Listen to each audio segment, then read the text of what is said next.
I genuinely thought I had more time to finish my rice cakes. I thought 2 minutes is enough time to wolf down a couple of rice cakes, but no. Once again, I've been defeated by the passage of time. Okie dokie. Right, I'm going to eat this over here so I'm not like crunching into the microphone.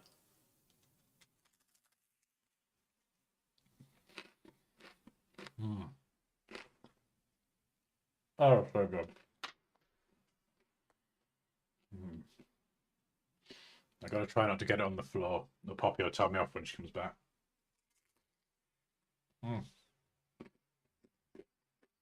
Hello, by the way. Mm.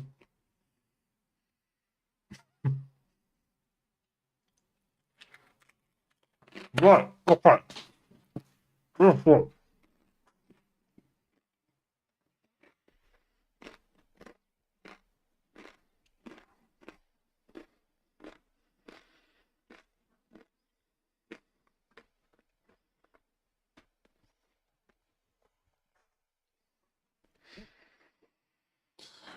Yes! Rice cake power. Oh, how's everyone doing? What day is it? I don't even know what. When did we last see each other? Was it last week? Or no, it was the weekend, wasn't it? Yeah, we did a stream at the weekend. Feels like it's been forever. It's only been like a few days, I think. Okay, right. So, this is going to be fun and interesting. So, on screen, we have a design by the lovely Raquel. And this is Raquel's work from Module 2 in the Photoshop Masterclass. Don't worry, we're going to get a segue in there in a minute. I ain't going to miss that opportunity. So this is Raquel's work. Essentially, the project for that module was to take a bunch of images. You've got the landscape, rocks, house, car on the right-hand side, cracked glass, Big Ben, screws, bolts, and all sorts of random things, and turn Big Ben into some sort of spacecraft and crash it into the ice. Now Raquel's done it slightly different to mine in that I think mine was kind of more Big Ben had been sat there for a while, just, smoking post crash. Raquel's is Big Ben is going head first into the ice. Kaboom! Massive explosion. Well, not explosion, but explosion of water and ice. Very epic, very dramatic. So slightly different. I like the way you've kind of flipped it upside down, and we've got some screw-related rocket boosters here. And this was Raquel's progress on this module, and I said yesterday, like, should we just open this up and I'll kind of go through it and maybe tweak a few things, move a few things around. And the reason I really wanted to do this is because this is probably the most important part of the process. It's like where you've assembled all the pieces. At least this is how I work. You like assemble all the pieces, and anytime now, Dan will talk. Oh, is the audio's working? Don't say that, Carrie. You make me paranoid. we have too many technical issues on the channel. Hey, Danny. God, I've not seen you for a while. How you doing? And Alex. Oh, hello.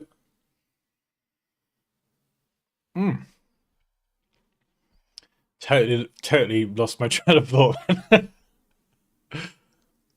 Oh yeah, this is the most important part of the process because you got all the pieces in place, and then it's just layering in polish, layer after layer, more polish, tweaking, refining, rebalancing, adjusting, and just finessing everything.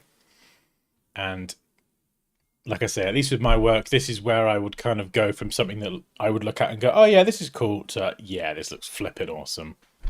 And it's just those extra layers.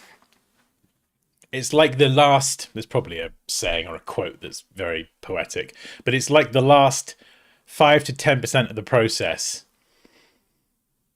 is like the most important and can have the most significant impact. And if you are curious about this, there we go. I told you we'd get to a sexy segue. There is a link to the Photoshop Masterclass. So this is module 2, and it's all about compositing and combining different images. And put my red trainers in. That would be an interesting one. So, in fact, Kerry, you've got the course as well. So when you get to module 2, yeah, you've got the masterclass, haven't you? Or did I dream that?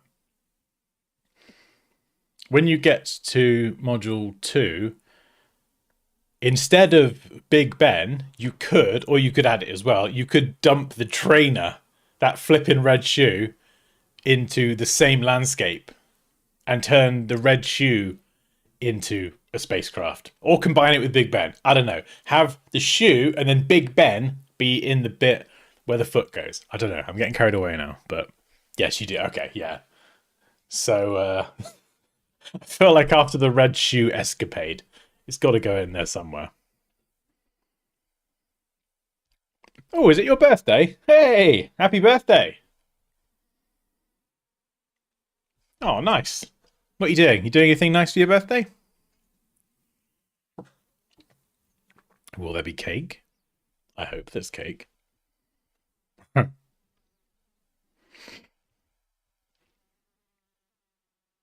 Yeah, you could have the shoe in there with the laces, and you could even have like the shoe and the laces could form a bridge between the two mountains, and then you could have the shoe and the laces covered in ice. Just stop me! I'm going to get carried away. Anyway, first of all, what I've got to do is I've got to make sense of this file, because obviously everyone works differently. We've got some color coordination here, so I'm just going to quickly folder everything up so I can understand what I'm doing. House, car, we've got some adjustment layers.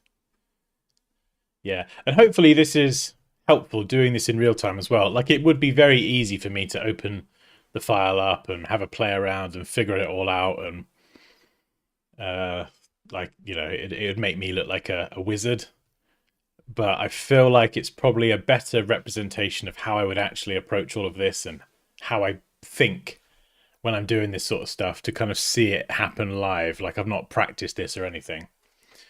So I'm going to be scrutinizing the details for the first time.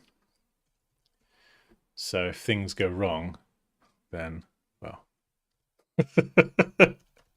that's just what happens. You can watch me sweat and panic. Okay, right. So we got Big Ben, text and lights. Nice.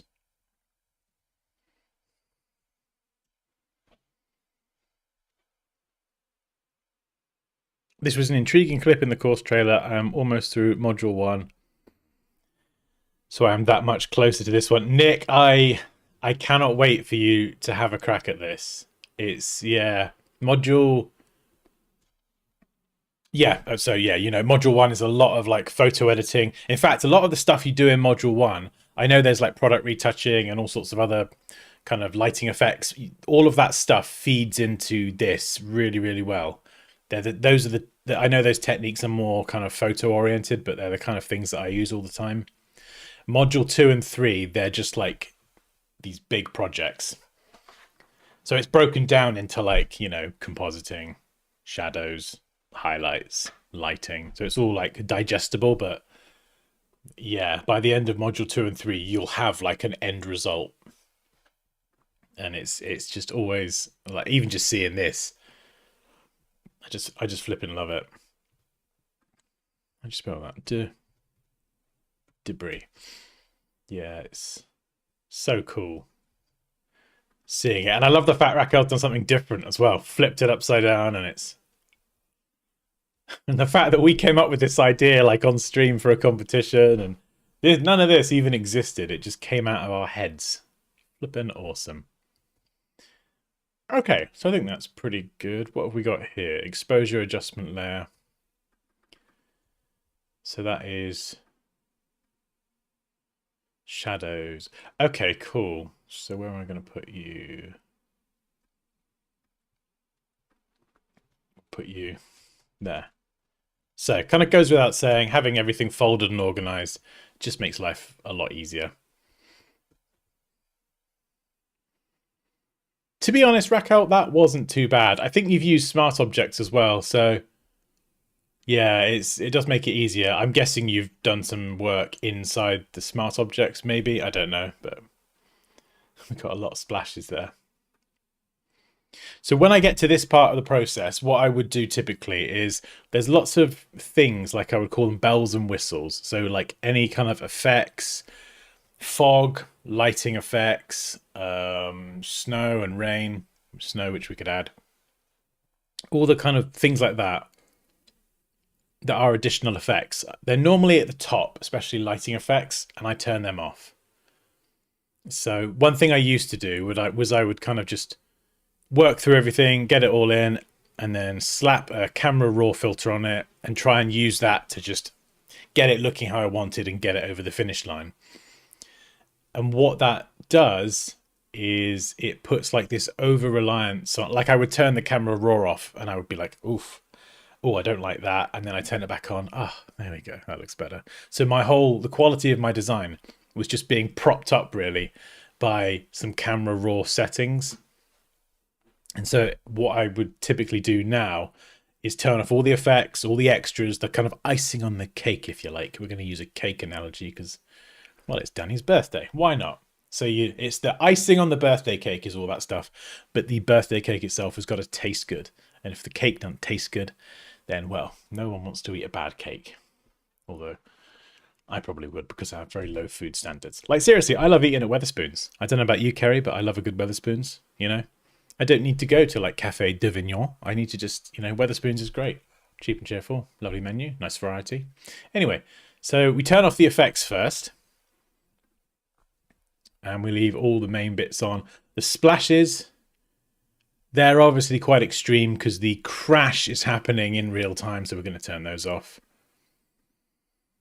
We've got the lake. Smoke. Yeah, we'll turn you off as well. So all the kind of little extras, and we're just stripping it back just to look at the main components and just double check like exposure and all the compositing stuff is really tight. So we've got lots of black specks here, which is the debris. So we're just stripping it all back, and then we can kind of refine this part a little bit more and then turn some of the extras back on and then add a few more as well. E equals MC squared. I'm all into physics, you know. Are you actually? I didn't mind physics at school. I found it interesting. I hated chemistry. Electrons, neurons, literally fried my brain. I couldn't tell you anything about chemistry except I know that... Is it potassium or calcium? One of them or both of them together creates a reaction that bubbles over a beaker, and apparently an electron is a thing. That's the takeaway from my chemistry lessons. Oh yeah, and periodic tables. That's got elements on it. And gold is Ag. Nick says, oh yeah, I'm enjoying Module 1, taking some of those techniques and from first class and applying to my own ideas as I've shown you. Yeah, it's that's why I wanted to really include that in the course, Nick, is because a lot of the stuff that you'll see me do when I kind of work on my own photo manipulations and whatever it is, I do find that I reuse a lot of the same techniques, and there's like 10 different ways that you can do something in Photoshop. And I used to do a lot of stuff, especially compositing, totally the wrong way. And over, I'd say probably the last 5 years, I've really kind of dialed it down, and I've got like my favorite techniques that consistently yield better results as well. So that's what I wanted to like include in there, is like, these are the techniques that I use. You can ignore some of the other ones because they're just, it's just a less efficient way of getting the job done. Nick, have you done the red shoe yet? Yeah, I mean, when was this, Paul? Like a year ago or something? I can't even remember. I've still got all the entries saved. Oh, maybe we could go back through them at some point. No camera raw yet. So, all right, I need some music because I got to get on with this. I got some serious work to do. So when doing this sort of stuff, I feel like with Photoshop and photo manipulation, you can kind of go like the very sort of surreal collagey route where you just throw lots of different things in and then you use blending modes and you blend them together and it's kind of almost becomes like a bit of a collage of art. Very abstract, you know. Whereas something like this and a lot of what I normally do is much more, I guess you could say, realism. Even though we're crashing Big Ben into the, mountainside, it's not realistic. But the actual thing is we're creating like a real thing. Imagine if this was like a movie, right? You know, you'd have your special effects teams make it look as realistic as possible. And that's the same thing that we want with something like this. So to that end, I'm then going through it now and I'm going, okay, well, this is a real spaceship made out of a clock tower in London. We're crashing it into the ice in a mountainside, probably Iceland. And like, what bits don't look realistic? So if I was to kind of special effects this for a movie in the cinema or whatever, what bits aren't looking realistic? We're looking at angles of these, we'll call them thrusters. They're actually giant screws, but are the angles matching? What about the lighting? Compositing between this and the background. The house and the car. We've got the soft shadow there, but what about any hard shadows? Where is the light source? This thing here cuts off quite hard, so we need to bring a bit more of a bush or vines attached to the house back. Penguins. Loving these. These are so cool. It's amazing, isn't it? How did you find this lesson, Raquel? When you zoom in, it's really just. I think your penguins are way better than mine, actually. But you just got everything in the right place and the shading as well. But all of this is these are drawn, and you just have to brush in. But when you zoom back out, it just looks great. Yeah. And I'm not like much of a drawer, but sometimes I'll draw things like in this case penguins or jewelry. In module 3, there is the woman in the hallway, and I draw, I think it's a nose ring and 2 earrings. Easier to just draw that rather than, uh, go online and try to find images of jewelry and whatever. Nice. And you've added the cave in there as well. So this was just a mountainside, but then brushing in the darkness of the cave and then shadowing around here to make it look like a cave. So they're either wandering in there to get eaten by a bear or they live in there. I don't know. It's your work, Raquel, so you can decide. Yeah, kind of. Yeah, like an artist painting a picture. Yeah. No, the red shoe is in Photoshop First Class. Photo manipulation is the best kind of graphic design to me. I hope it won't be replaced by AI. Oh, me too. It's this and logo design are my two favorite things to do. So when it comes to okay, so this is something that I got wrong for so many years. This is something that's covered in First Class as well. So if you've got Photoshop First Class, I think Module 6, you've got this to come. Um, Yeah, you've got this to come, Kerry. It's with a guitar. Nick, I think you might have already done this. I know, Raquel, you've definitely done this. And this is balancing the exposure. So when it comes to compositing, which is combining different images together, if you take away one thing from this stream, it would be to obviously assemble everything how you want it, position-wise, size-wise, but then you balance the exposure, you balance the colors. Those two things are the things that I see so many designs, pieces of artwork, whatever, that I review on the streams get wrong. It's super easy to fix as well, which is good. It's just knowing the process. So first of all, what we do is we strip out the color. So we're getting rid of this. And let's just empty my trash so I don't run out of hard drive space. There we go. Lovely.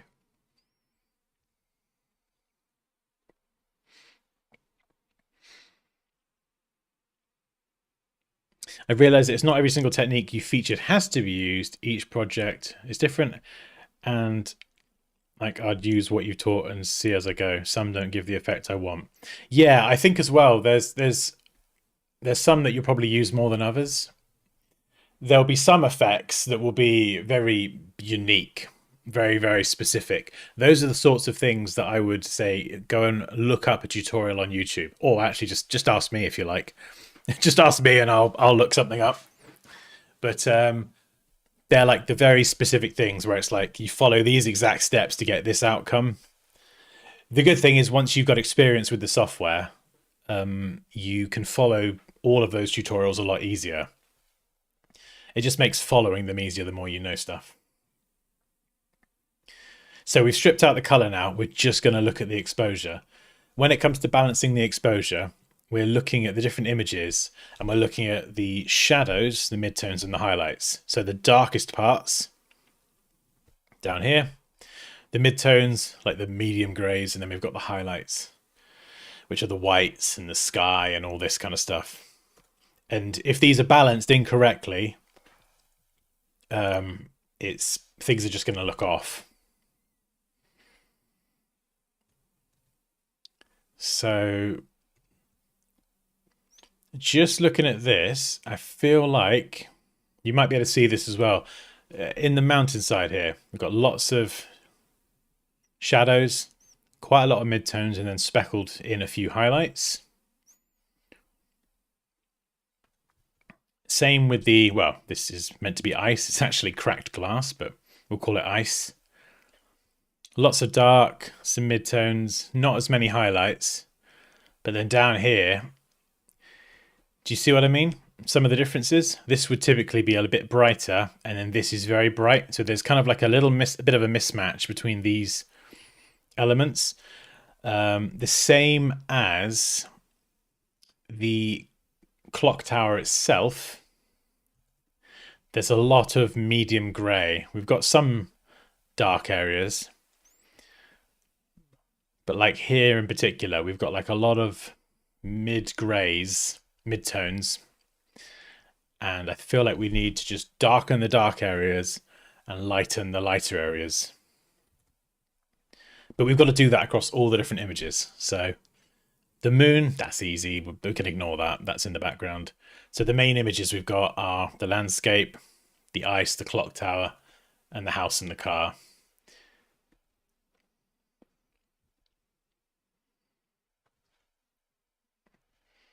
Yeah, so I think the house and the car, pretty good. Sometimes it is just a case of just adding a little bit more contrast. So let's just go and add some for fun, for funsies. Make sure you add a clipping mask. I'm just gonna darken the shadows and maybe push the highlights a little bit. You see that change? Really, really subtle. And if we turn this off, have a look at how it looks.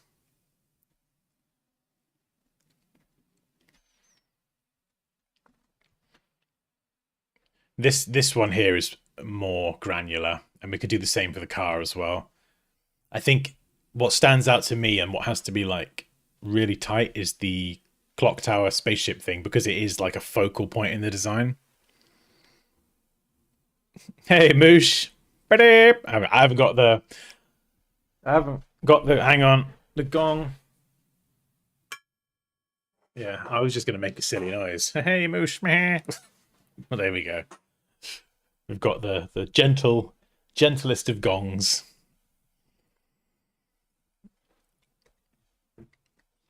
So let's find, where are we? Big Ben. I'll add this outside actually, so it might make it easier to kind of work with my layers. So we can do this with, you can do it with levels, but in the course I demonstrate these two. Curves is the most advanced one, and exposure is just 2-3 sliders, which is the easiest to use. Levels is kind of like a gimped version of curves, but it's good for beginners, but then I would just go with exposure. But we're going to use curves for now. And what we're going to do is we can just add a little bit of an S and try and introduce a bit more contrast.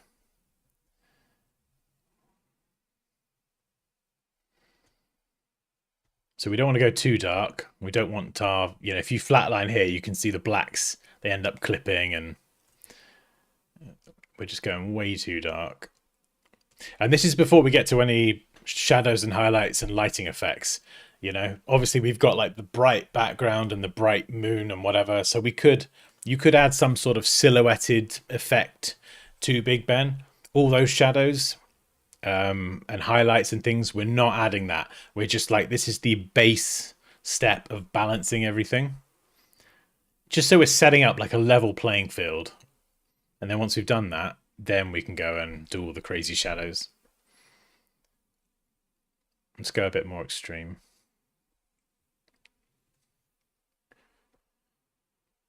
Let's have a look at that. So before, after. And then I think, yeah, so okay.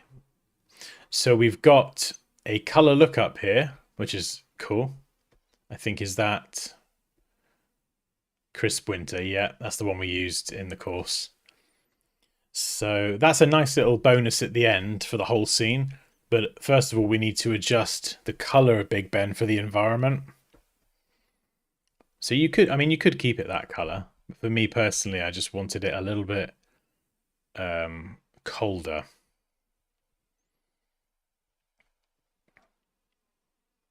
There's so many different ways you could do this. The easiest way is to desaturate and just bring some of the color out. And we could then go and add color balance, clip that as well, and then play around with the cyan. So we're adjusting the color of the midtones. And remember, there's a lot of midtones in this clock tower, a lot of gray. So we could go very extreme with this. You see the difference there? You see how subtle these changes are, but when you turn everything off, it does make a difference. And then we can always turn the black and white layer on and just check our exposure and everything is still balanced. And all of these are adjustment layers anyway. So, even when I'm working on this now, I'm not going to nail it first time, but I can go back and forward and jump around and just rebalance things. There's a lot of glow around here, so I've got to try and figure out where that is. Lake. Okay, that's cool. So this is masking. So we've got a slightly too feathered brush. Hang on, that was awful English. What the hell? Try that again. So the brush I'm using is a little bit too feathered. You see it gives it like a soft edge. Whereas if we're going for that realism aspect, we want to crank the hardness up. So you're probably 80 to 90%. Maybe even higher, actually. It depends on the brush size you're using as well.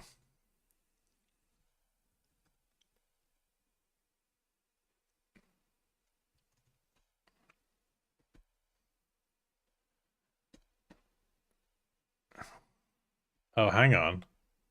There we go. That was throwing me. So there's feathering. Right, we're going to strip the feathering off. Okay. Oh, you've cut this out. Right. The feathering's just too high. Okay, cool. So it looks like you probably did use a brush that's fine, but the feathering's just too high. Nice. Really subtle, actually. Just makes it a bit harder. Now, this doesn't look finished yet because it kind of just stops. So we will have to come back to that. But let's just go around and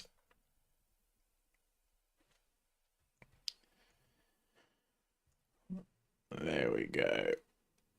And the great thing about this as well, when you're doing something like landscape, you don't need to have a steady hand. You almost don't want a steady hand because this is like the edge of rock and whatever, the landscape. So you want it to be rough and imperfect and jaggedy. So, right. The lake is on top of Big Ben. Interesting. So I wonder if I can swap that order around.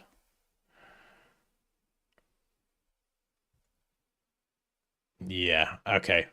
I think that's okay. I'll swap it round and then remask Big Ben. So the lake is underneath. And then just round here.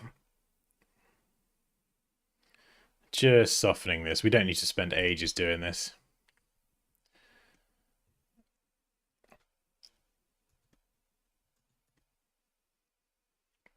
Do. The penguins need a pathway to sell the image. I read that totally wrong then. I read that as those penguins need a path to sell things. And my brain was like, wait, what? Well, like a pop-up shop or something? Or what you on about? That is exactly the sort of thing that you want to look at. Just I need a stream deck with a Gong key. I do. I've got a deck. I've got a little stream deck and a Logitech thingy. And I need to set them up for streaming. Really, the problem is I would just press them all the time and drive everyone insane. But yeah, that's exactly the sort of mindset you want. You're looking at things and thinking like, just oh, I could add that. Oh, I could add this, and then you'll sleep on it, and you'll wake up and go, oh, we could add this as well. Then.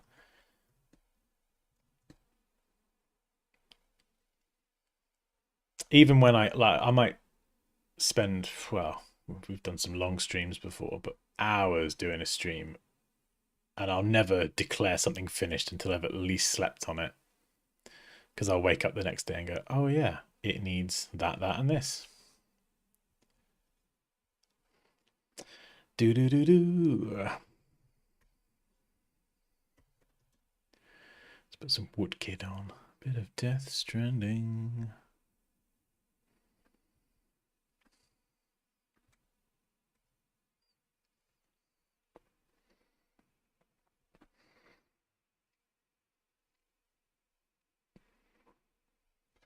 Hey, hey Verla. Yes, in the UK we have it spelt with one L. If you do have any questions about the masterclass, by the way, or if you're thinking of enrolling, just email me hello@dansky.com, or you can ask me here, and I'll be more than happy to help. Right, so Big Ben, we're gonna mask you. I would love to get a big chunk of this done on the stream, just so we've got a good, so you can sort of see the before and the after. But like I say, it's a difficult one because time is the secret ingredient, really, with this sort of stuff. But we'll see what we can do. We will do our best.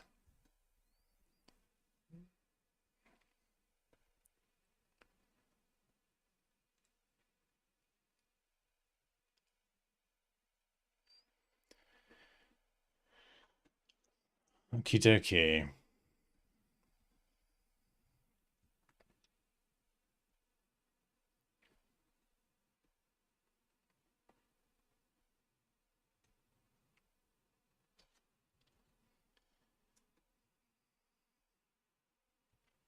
Right, let's have a look at, is Big Ben a smart object? Ooh, reactor 2. Okay.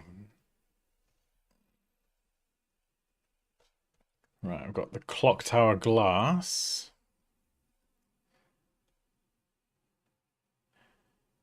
This is something I do as well. I'll go back through and I sometimes can stack a lot of adjustment layers, and then I will go and turn off a bunch and be like, oh, actually, I didn't need those after all.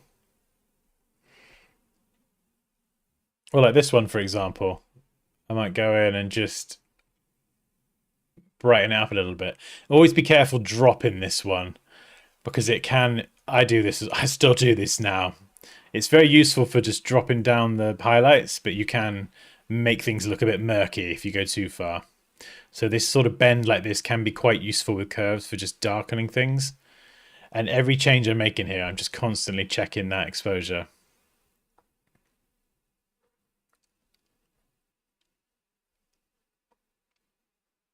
And then the landscape as well.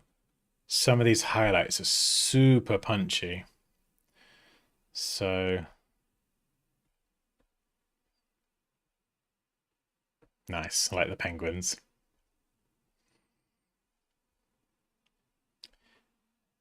Okay, so we've got cliffs and cliffs there, right.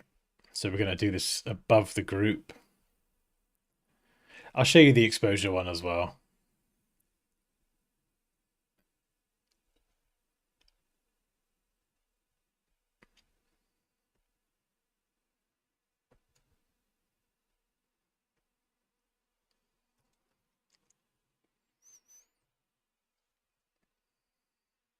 When doing shading like this, you want that hardness at 0. Otherwise you get hard edges. So we're just going to shade some of this. Just to see how it looks. Maybe darkening it slightly.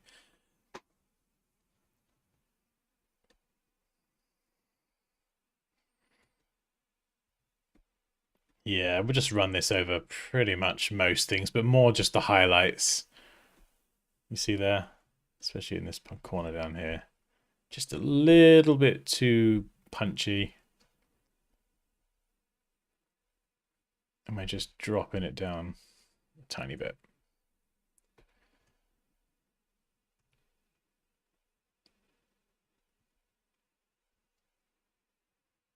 So I think for balancing, that's probably not too bad.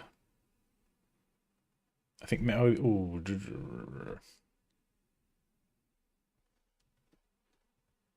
no, I was going to say the cracks, but they're fine. But we will add shadows to them. So we're not doing shadows at the minute. I think, oh, maybe just the lake. Just bringing that up a little bit, you know, because we've got see the cracks here? We've got the same image, actually. They're very, very light. And here, they're very dark. And I'm going to guess that that's the same thing. It's the right side of the curves adjustment layer. Yeah, you see it's just come a little bit low. So we're just going to bring that up. I do that all the time. Oh no, that sounds like children. The herd's back. Reese! Hello, my friend. How are you? Hello. Hey, you're welcome, Verla. Hello. Hi. Streaming.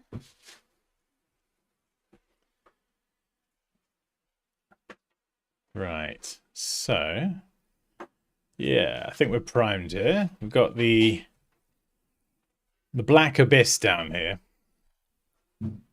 I feel like actually for this one, obviously this was part of the challenge. We had to use the the cracked glass to create the lake.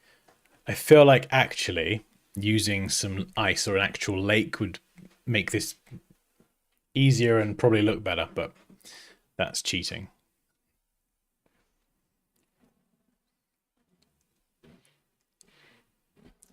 So, right.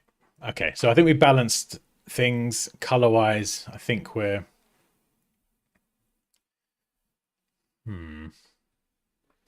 Color-wise, I think we just need to drop some of the saturation from the lake.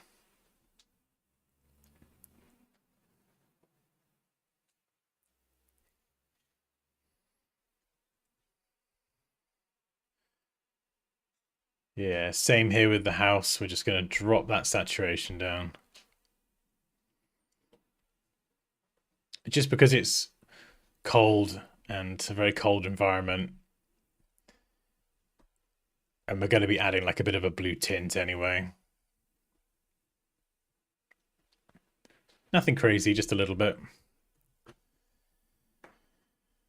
And then we're going to start adding some shadows. This is going to be pretty significant. So we'll do it for the car first.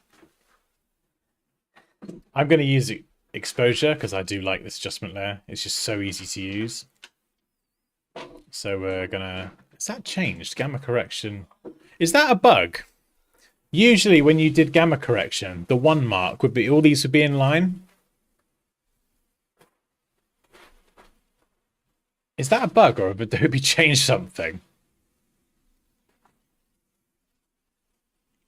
Because that definitely isn't the case normally. Because normally all 3 of those are in line. So the gamma correction does always start at 1, but that cursor should be there. The gamma's not centered. Yeah.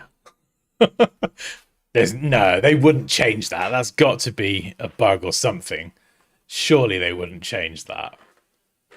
There would be no logical reason why that would be like that. If that was intentional, Yeah, look, it's broken. The slider's broken. You can't go to the right. Okay. So just imagine they're all in a straight line. Oh, 2 steps forward and 1 step back, eh?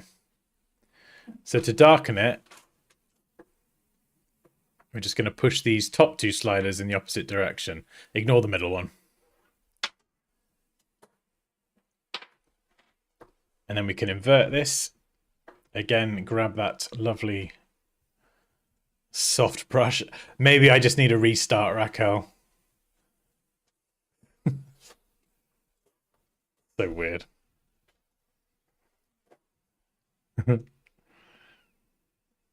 Oh, you've noticed it as well, Reese. They've broken something.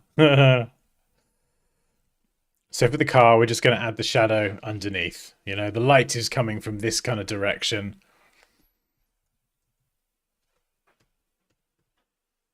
And we're going to do this with a very low flow value. So you don't want to go high at all. 5 to 10% is more than enough. And we can just gradually build this up. So we're just kind of trying to cast the shadow being cast by the... We're trying to brush in the shadow being cast by the car. If this was like a bright sunny day, you'd have a harsher shadow. But because it's overcast and very soft, yeah, you might get some harder shadows around the wheels like this. And underneath a bit more as well. And then what you get out here is just going to be super soft. You see the difference that makes? It just kind of grounds everything as well. And then what we could also do is we could do exactly the same again.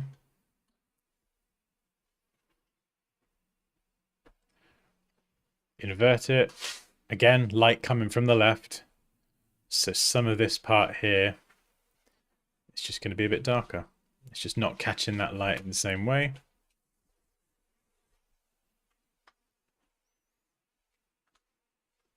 And then just look at the difference here with just these 2. It just grounds it a little bit more in the scene. So we've got the house to do now as well. Oh, I flipping love this stuff. I love doing this.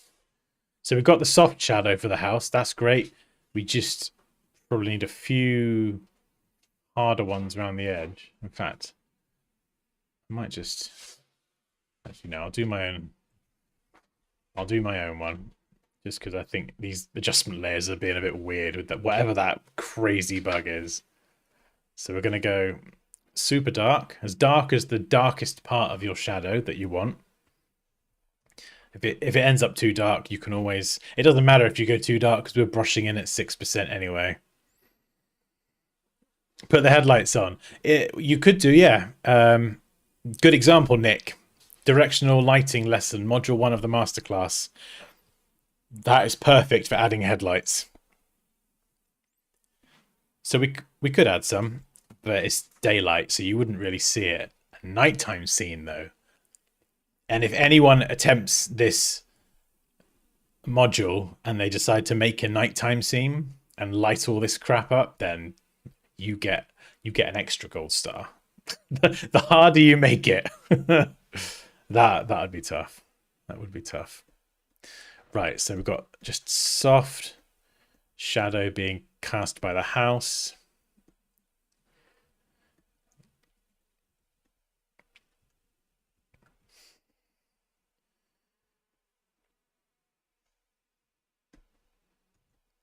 And we don't want to go too hard with this, because if you do this, you can see, you can get these like black spots and you can make things look a bit murky.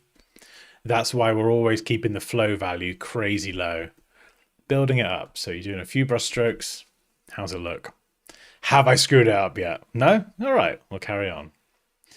And then we're going to duplicate that adjustment layer for the house. And again, we're just going to darken this side of the house. We're thinking like, again, realistically, okay, where's the light reaching? You know, I mean, it is all around in this scene, but we do have a very sort of prominent moony light source here. Now, this sort of stuff as well can help give things a bit more depth. So like, just as one example, you see the angle of the roof here, we've got this kind of crevice. So a little bit less light is probably going to be reaching around here.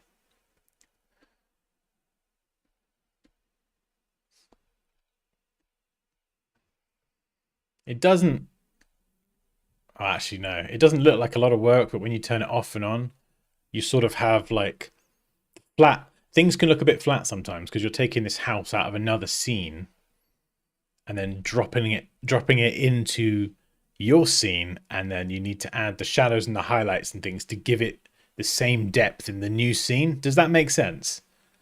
Yeah, so look at, yeah, so if we just turn all this off, here's the before for the car and the house, and there's the after. We've still got to bring the bush back in. Is it in here? Yes. Oh, you've got rid of the roses. Oh no. So how are we going to do this? Let's bring our flow back up. Let's see if we can use crazy Photoshop selectionings to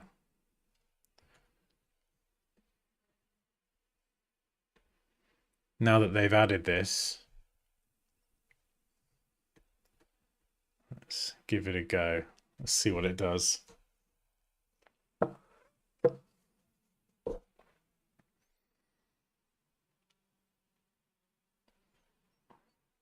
Sunlight's always stronger, even if hidden behind the clouds. Yeah, clouds kind of act as like a softbox, like diffusing the light.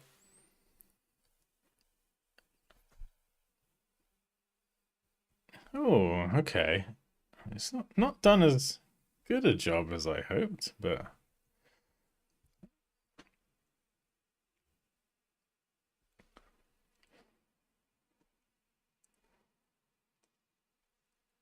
all right, let's go back here. Let's just add to the mask.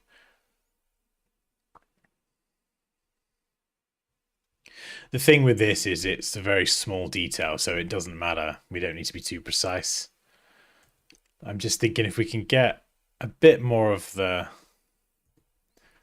house and the ivy in. So let's just cut around some of this here.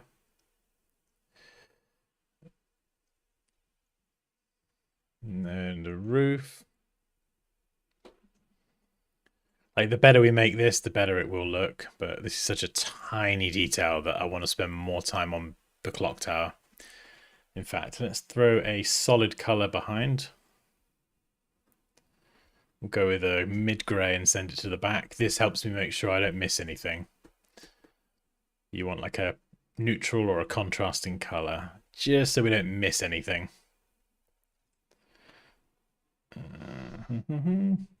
By the way, if anyone is interested in checking out the masterclass, there is a link. It's in the stream description as well. Or it should be, unless I've screwed it up, which is highly probable. So yeah, again, we're just freehanding this. Nice little bit of cutty McCouty.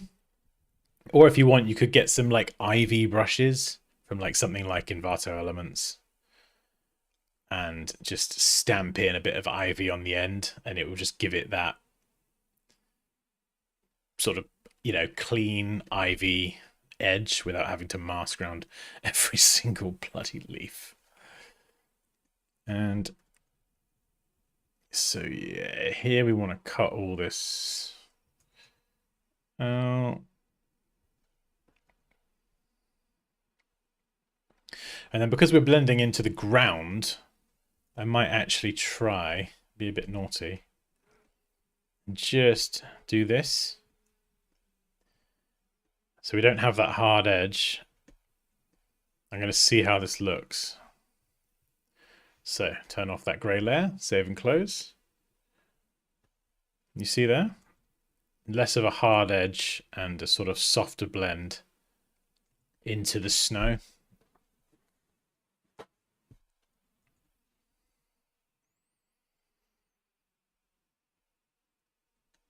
And I think this bit here just needs, annoyingly, we have to add another one just to desaturate that part on the left. It was just a little bit too vibrant. So there we go. Quite a dangerous place to live. It's quite a dangerous place to live. Well, it's very dangerous. Yeah, I mean, they should count themselves lucky. Goodness me. You had Big Ben crash into you. Yeah, shadows and lighting is hard. It's not easy at all.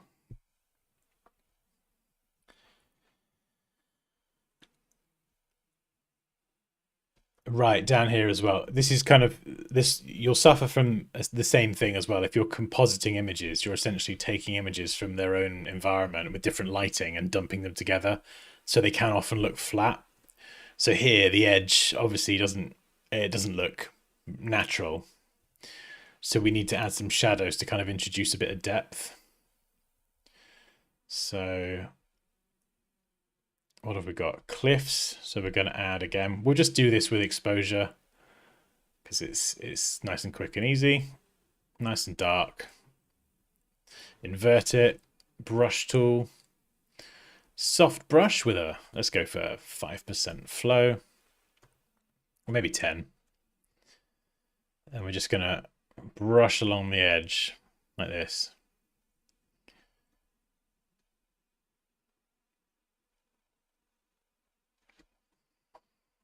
We're just going around the edge. You see down here as well, all of this would need to look realistic, whatever we do with that.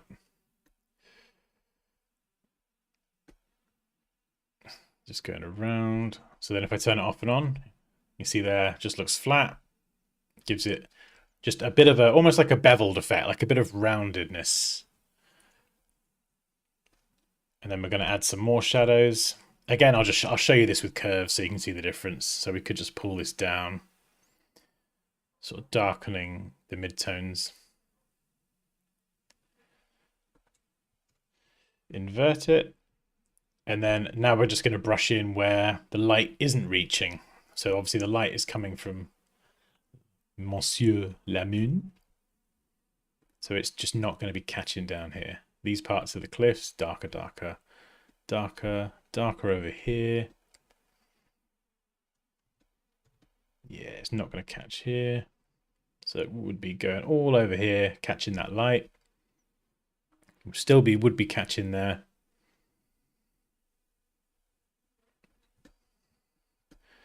And then here, this part's not going to be catching. So we're sort of adding a bit of depth in here as well. Just brushing around areas that wouldn't be catching all of the light. And then probably this part as well. And then maybe some of this here. That we could just brush over all of that and darken it all. You see the before and the after? I mean, I say, can you see the before and the after? Does that make sense? Can you see what I'm, let me just make sure it's there so my head's not in the way. See what I'm demonstrating. There it's just kind of the original image, I think, mostly. And there we've just enhanced shadows in the right place, depending on the scene that we're building.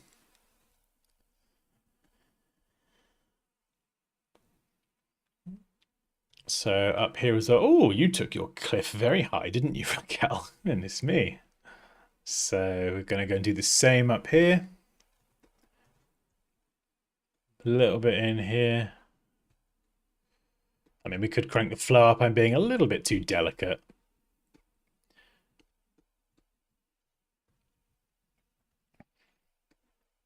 Yeah, there we go. This part here being obscured by the cliff.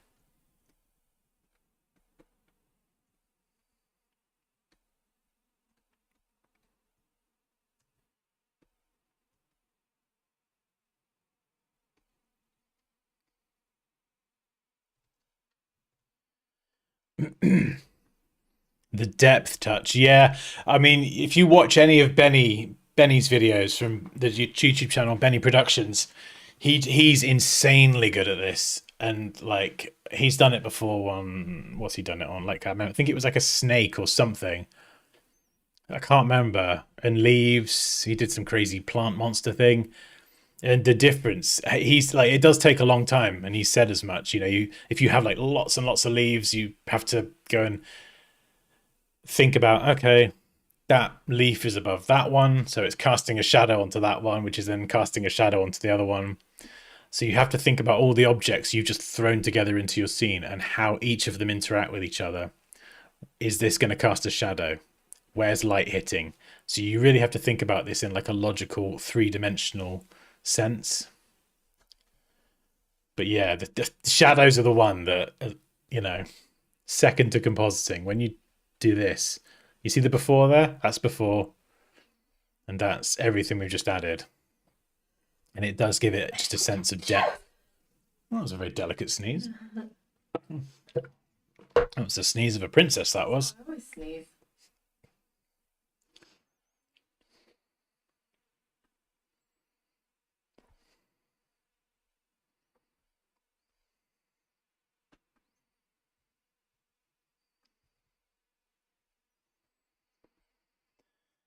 Right. Now we come to Monsieur Ben. I don't know why everything's French today, but it is. So this is gonna, yeah, this will be a trickier one. You could go very dramatic and make it more cinematic and have some strong highlights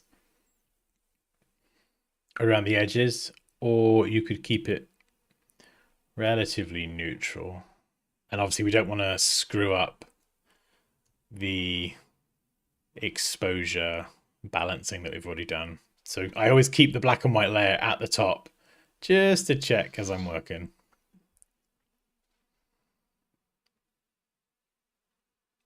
Let's have a play and just see what looks cool. So we'll come back to the, actually no, we'll do the top. Flow at 10%. So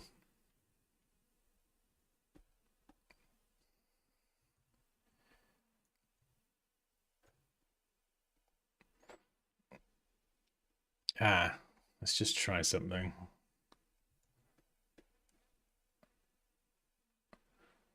Yeah, so by adding that shadow down the middle there and leaving the highlights on the side, we're creating like a sense that this is actually round.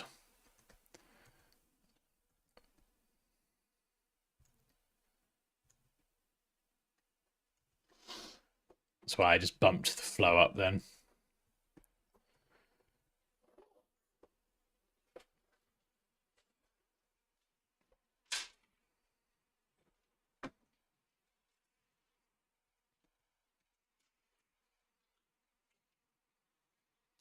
Yeah, you want to avoid this where it starts looking a bit murky. We can boost the gamma. Can be a really good way to get around that. Sometimes that's because when you get the murkiness, it's because you can drop the exposure not enough or too much. So you could, do you see what I mean? There, you can probably get away with it. There looks murky, and there just looks back to the original. So sometimes it's a case of just playing with the exposure and the gamma correction to try and get it looking right without screwing up the balancing.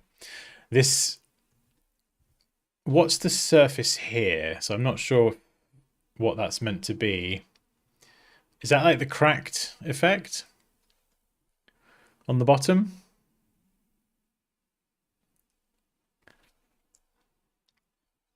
I'll probably try and go with, what's this? It's like a panel. Yeah, so I think I'd probably switch that up for, in fact, what layer is this? Oh, okay, easy enough. Bottom.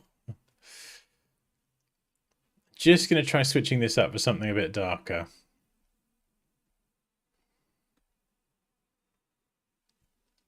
Let's just drag it into place. Make sure it covers the whole thing.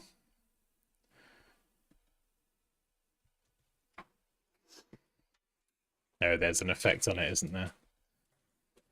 It's fine. And then we'll just clip it. Actually, no, I think I'll leave it like that. That's fine. Yeah, just kind of color-wise. Again, here you can see the color balance is off. So if we turn that back on, you can see we've got so many shadows here, and then this kind of surface doesn't really have any. That's why I suggested using a different image, because that was dark already, and it kind of adds a bit more. It's like a texture, and it has a bit more clarity as to what it is, and then it kind of blends with all this a bit more. And then, of course, what we could do is we could go and add an exposure layer to the bottom and then brighten it up. Hide that. And then just brush in over here where that light is catching. So you see the light from the moon thing? Planet, moon, whatever you want it to be. It's just catching around here. But maybe not getting all the way around here. You see the difference? Before, after.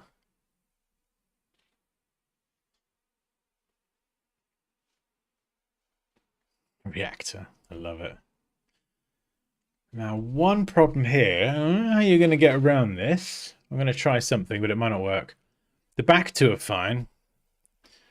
But I think perspective-wise, the angle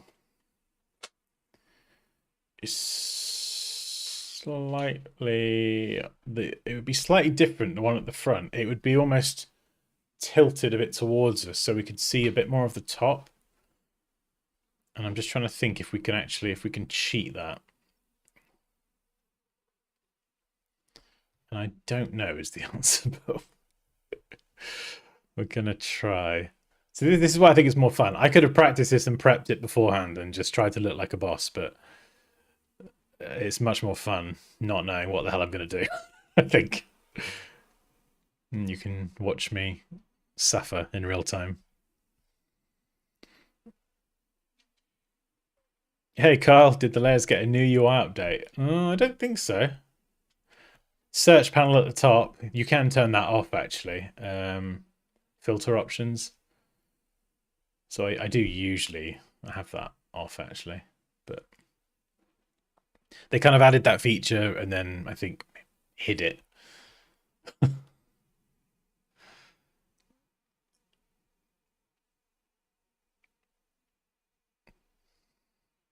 I mean, it can be useful in very specific situations, but I wasn't waking up in the morning thinking, do you know what? I wish Photoshop had a search layers filter. Wasn't top of my list. Right, let's see if we can. Again, this is the drawing skills I was talking about. If you can draw a certain element, if you can draw, you've already got an advantage. But I can't, so you can just watch me flail. So then to get the perspective right here, we're going to have to... Where's it gone? Smart Object U. I'm going to try and warp it. And just pull that top part down. It Do you see what I mean? And then the layer, we'll brush that in. Nice. And yeah, just while we're here, like if anyone has enrolled in the masterclass and you get to this and you want to send me your work and you want me to feedback and give you pointers like this, honestly, like just send me a DM or hello@dansky.com. Right, do you see what I've done there? So I've just tried to make the perspective look a bit more believable with the rest of the, because you can see the underside of Big Ben, but then the screws on the top, we can't see any of them.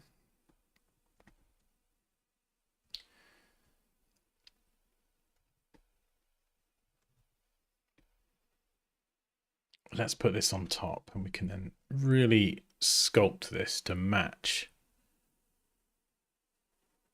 the curvature.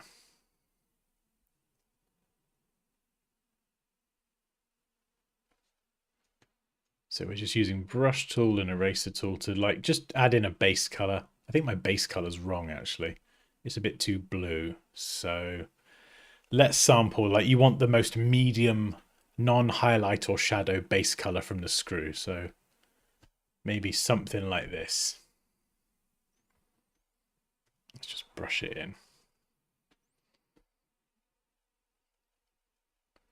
Yeah, right. So there's our base color. And then you can use highlights and shadows, but let's do a different technique just for fun. We'll use colors.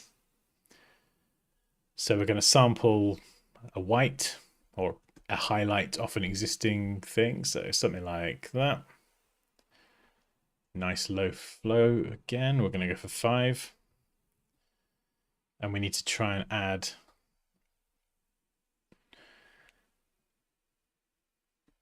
some lighting to this. So let's start with shadows.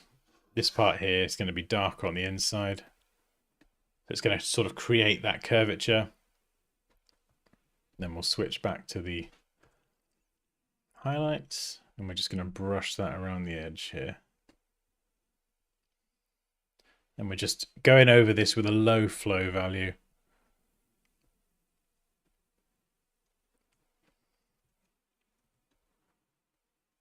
It looks a little bit too orb-like at the minute. So what I'm going to do is flatten it.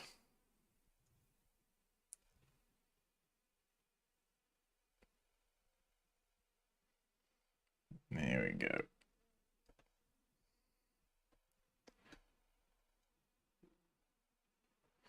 That's a bit better. And then we're going to need to adjust those highlight layers.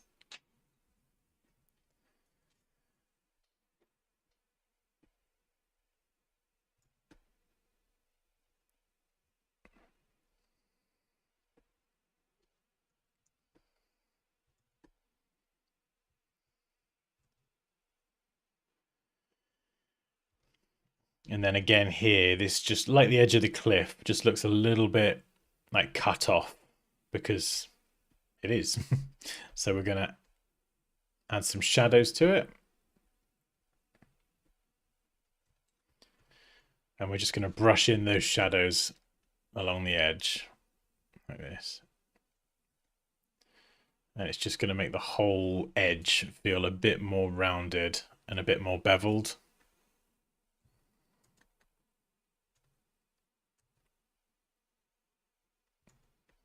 And obviously I'm doing this very quickly, like I would smooth that out.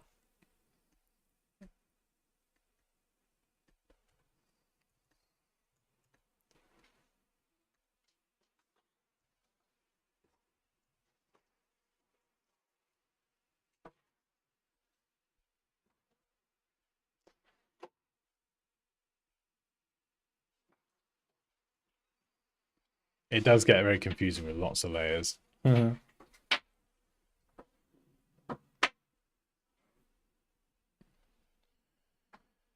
And then maybe around the edge of the reactor, let's just try and add a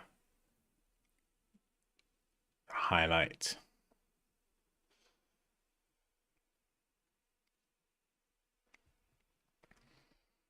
And then we can blending mode that with Overlay. Yeah, I think that's just the icing on the cake, that bit there. Boosh. It just kind of adds a proper rim to it. Could even carry that on.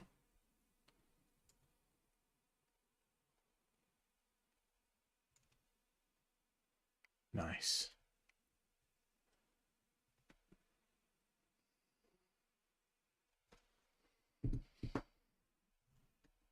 And then the reactor itself, I'm hoping we can copy and paste this. Oh, okay, cool, Raquel. We've got probably about another half an hour, 40 minutes.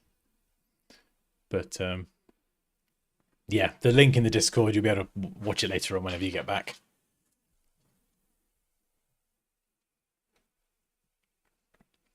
So yeah, I think a lot of these will be pretty similar. Let's get the main reactor first of all. We could obviously name these layers, but we're somewhat pressed for time, so we'll call this thruster. Now these are all the same, and they're probably going to work with the same, hopefully the same new angle. So if I make this into a smart object, I can duplicate it 4 times. And then if I change or go and refine that thruster part on the original, all of them get updated. So it's going to be much more time efficient.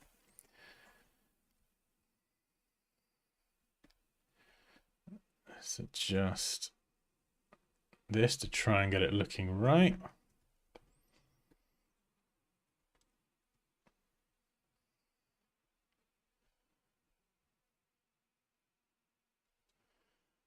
We might have to move these around. And I think if I grab, I've got to get rid of the other reactors.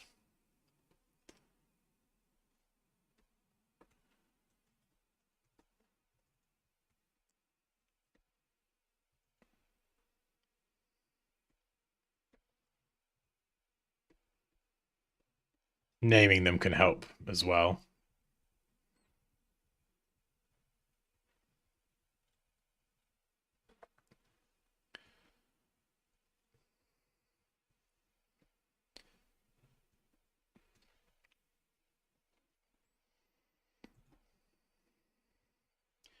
And they probably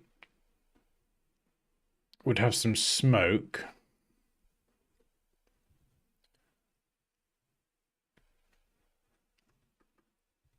Or rockets or something. Oh, we've got one more. Where's my thrusters gone? There we go. I'm going to go main thruster. Just because it's got the angling and everything done already. So that's going to be bigger. Pop that there. And it's got to go there. BB.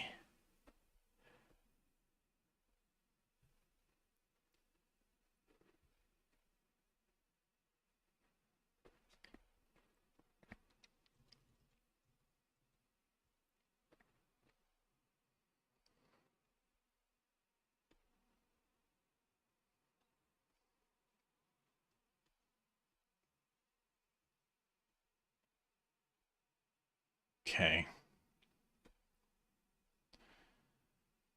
Just navigating my way around the layers. You need to go on top. There we go. I gotcha.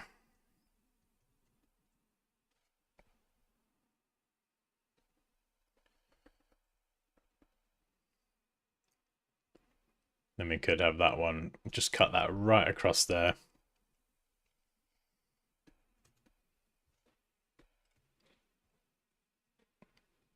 Make sure it is central. And then exposure adjustment layer. Clip it to the thruster. And then we're just going to just darken again. You see you got that hard edge. We're just going to darken all around there.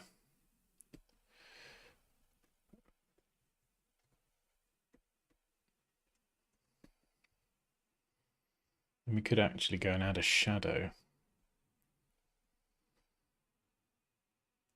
I think. Where's the curves on the top? Is it this one?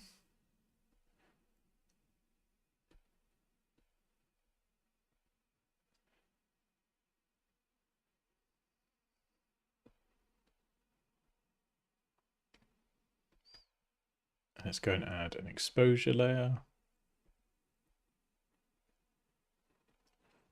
Bring it nice and low. And then just add some shadowing down here, being cast by this main thruster. What is this black thing here?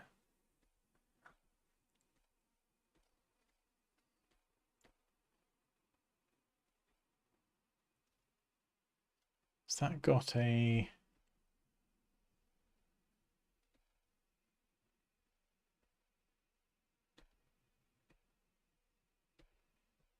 It's like a black shadow. There's something hiding there. I can't figure out what it is.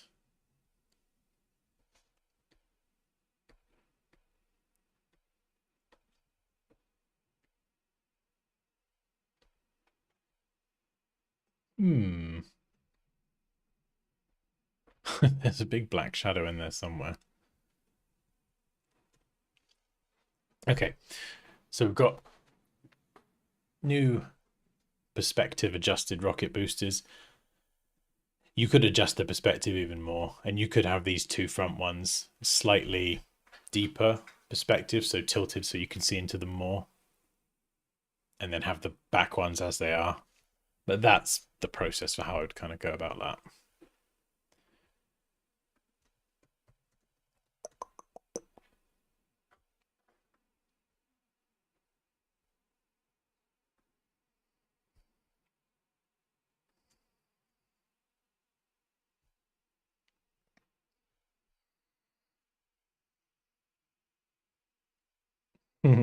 Hey, Eli. No, the main version should have generative expand, I think. Yeah, I think so. I did a video on the channel. I'm pretty sure it's the main version. Hey, Betsalil. How you doing? Right. I think... Oh, I don't know if I can do this easily. I'm going to try it. So one thought that I did have for this one is... Because it's mid-crash, it's sticking out quite far. If it's literally about to crash into the ground and you're going for realism, you probably have to add like some degree of motion blur to get to really sell that look. And I don't know how that's going to look with the image. Do you know what I mean? Doing all this work and then heavily motion blurring everything. So what I was toying with was moving it down deeper, so more of it sticking in the crack, the crash site, as if it's crashed and it's been there for like a minute or two. I don't know.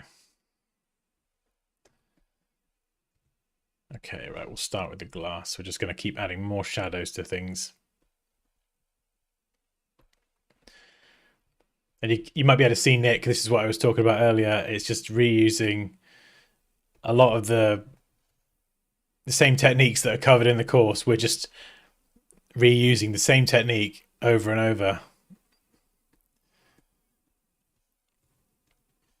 And I think a big part of the art of it is being able to look at it and think, okay, like, what logically makes sense, you know? What's going to cast a shadow on what, and you know, you'll see some things and you'll miss others, and then you'll go back to it and be like, oh yeah, that doesn't make any sense. I've added a thing in there, but it's not casting a shadow. That's odd. Let's fix that. And it's just this constant backwards and forwards process. Yeah, I think that's a bit too heavy-handed there.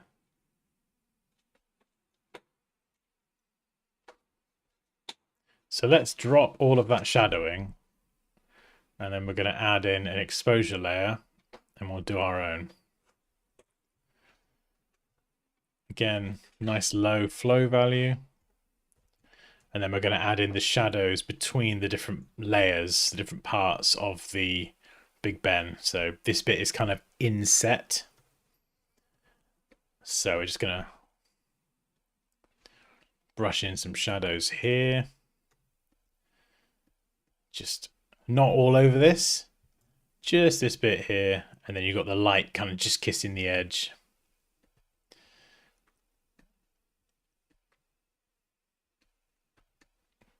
And then down here.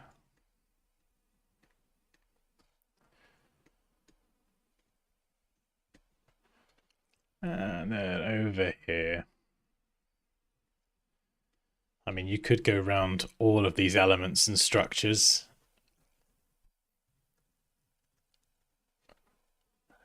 You know, and this would take a lot longer.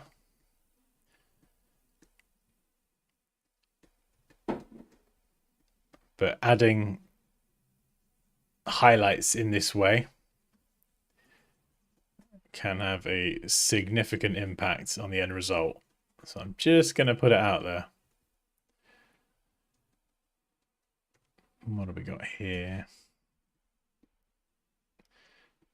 Again, we're darkening, but just apart from the edge.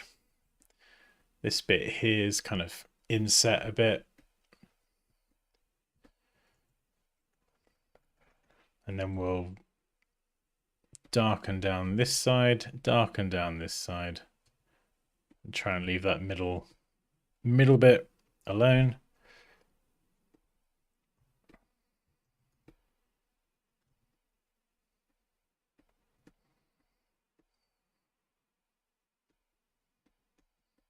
This bit down here would be very dark because it's kind of obscured by the ice and everything. But we can come back to that bit. Before, after. So same here. We're just gonna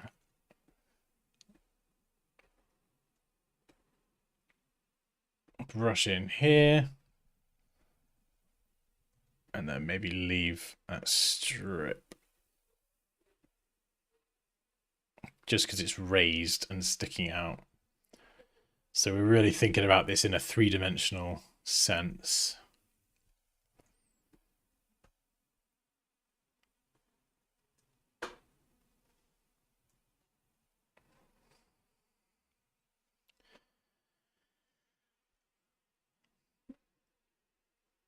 Oh, have you definitely got the latest version, Kyle? Like, definitely. 150 million %. When do you figure that you have too much shadowing? I think turning it off and on is usually a good indicator. I mean, I do sometimes go too heavy with my shadows, and then you either have to refine it, change the adjustment layer, or just drop the opacity. Dropping the opacity is the quick and easy way of doing it. But just to remember that affects the whole layer. And we have I would always have the black and white layer at the top. Because if I make my shadows too heavy or my highlights too bright, and you turn this is like the exposure, we'll call it exposure balance checker. Leave that on through the whole process. We'll make it magenta because it's that important. So even as I'm adding all these shadows and highlights in, I'm going to go back, strip out the color, look at it and go, okay, is it balanced across the different images? Even if some parts are going to be darker, you don't want your darkest parts of this image here to be like not matching the other part of the image.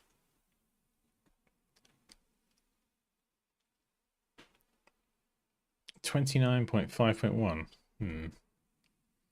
Not entirely sure what mine is. Yeah, like this cliff here is looking a little bit murky. You see here? The highlights, the white bits of the snow doesn't quite match.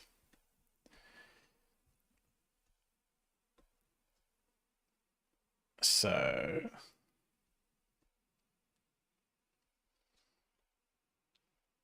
We've got to dig through adjustment layers. There's the one.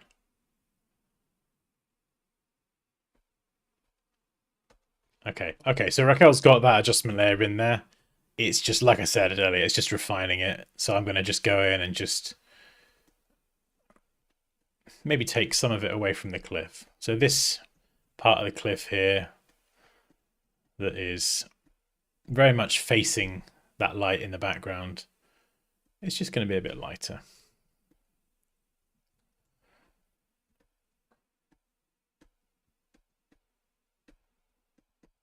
So we're just thinking realistically, where's the light reaching? We'll just do a little bit of a blanket run there just to brighten that up. And then you could darken this area over here. Do I have a darken one? Where's my shadows layer? Yeah, this one, I think. Yeah. So then just brighten the areas that would be kind of catching the light and then darken the parts that wouldn't.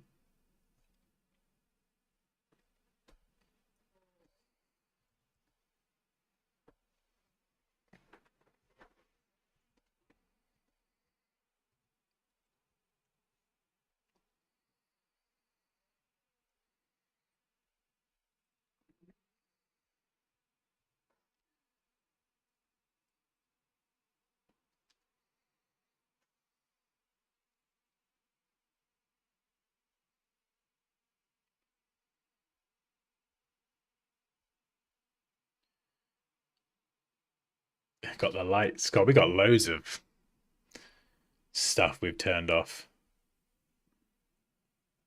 You see what I mean? We're stripping all this stuff out so we can look at everything and just get the core retouching looking good. I'll leave the position alone. I don't want to screw around with what Raquel's done too much.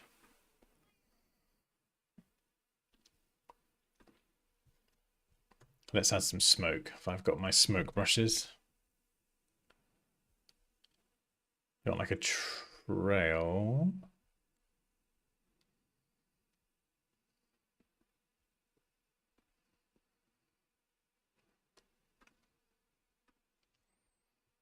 Ooh, this might be nice.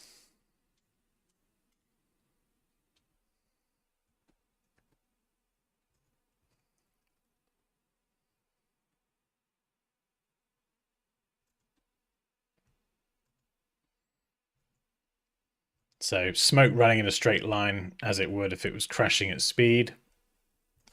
Change the width to just get some variation.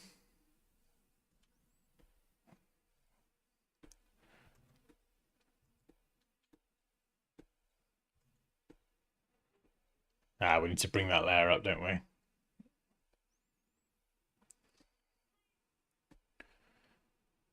Thicker smoke around the exhausts or the thrusters or whatever. And then just trailing out as you get further away. And this is probably a bit more of an artistic part of the process.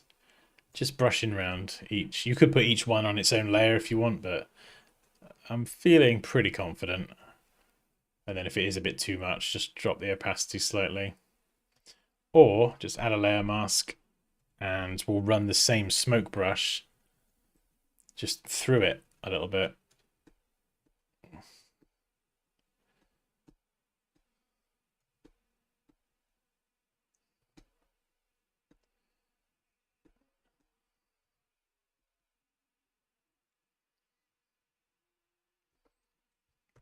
Duplicate the layer if you do want to double it up and have a very thick smoky part around here.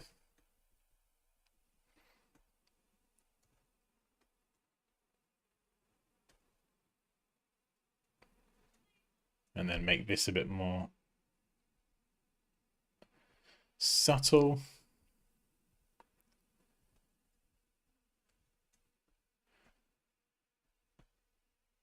And then, of course, we totally forgot the main thruster. I feel like, I mean, yeah, you could even add fire into this.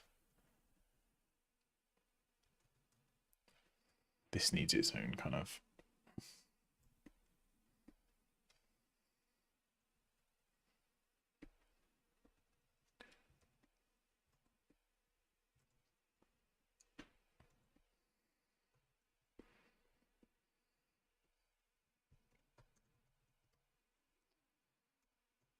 I love the abstract of the work.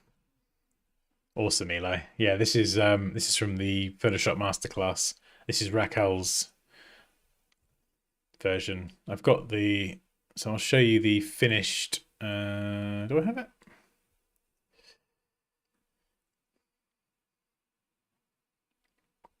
Got it somewhere. So this is the finished version from the Masterclass.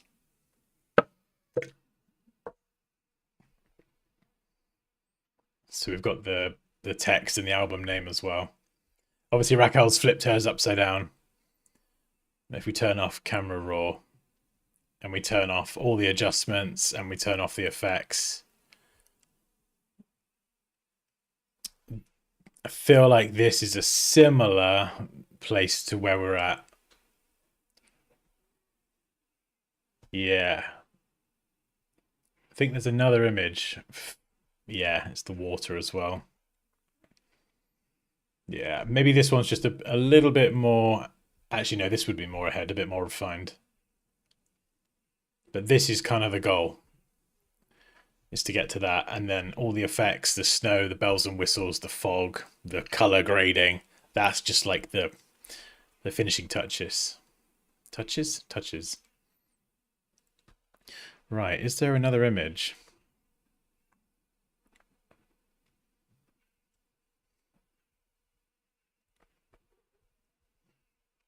Yes.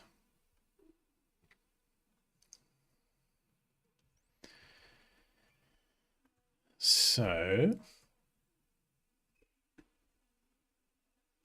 well, first of all, let's get rid of Chappie.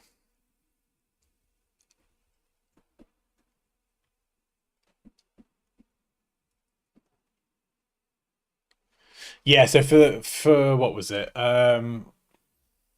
The original artwork from the competition last year, it did use the crack thing.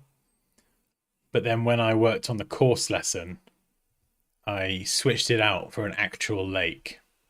In like the challenge of the competition before was obviously use these images. So we tried to make the crack look like I tried to make the crack look like a lake. But you know, being a course lesson, we don't have those same constraints. So there is like a winter image in there. So for the lake, how am I going to do this?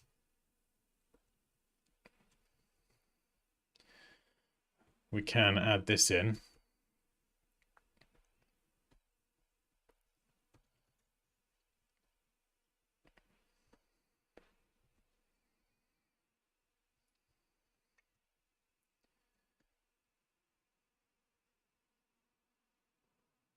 And then obviously we've got to try and get that perspective looking good. So let's size it up first.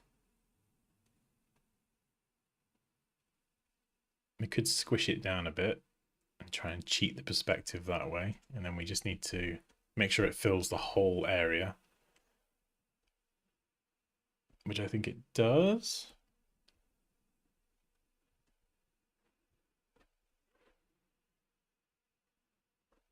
And then we can mask it. And what did I do before? So did I blend this? I can't actually remember how I did that. I think there's a blend.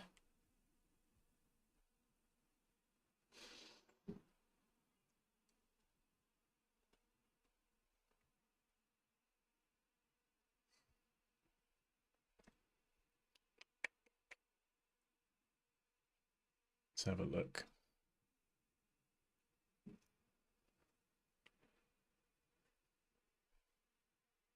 Yeah, so you can see the water and you can see the crack as well.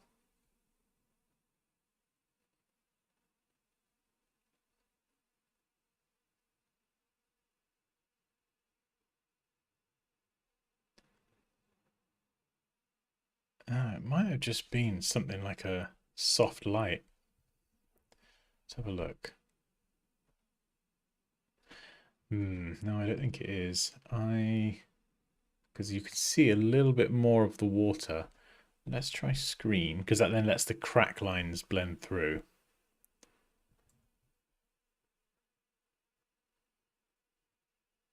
But then lets us also blend the water.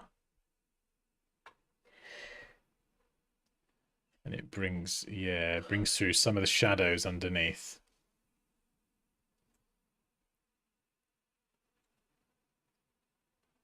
Yeah, that's a pretty good one. Look at the difference that makes. So you're letting through the shadows. So you get the water texture.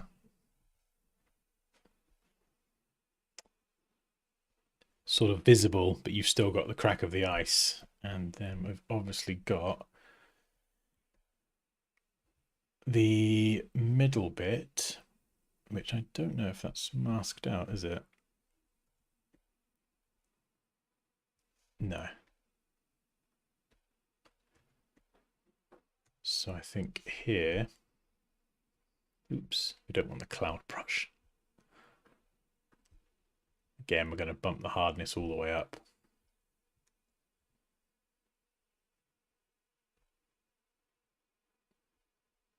Is it the beta? I can't remember.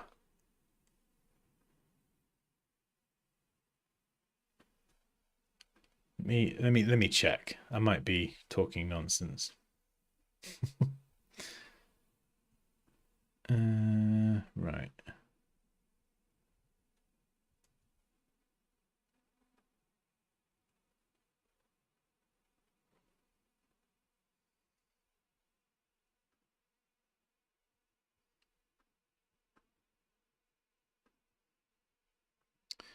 Generate vectors. Okay, let's just try and I'm just generating something in Illustrator.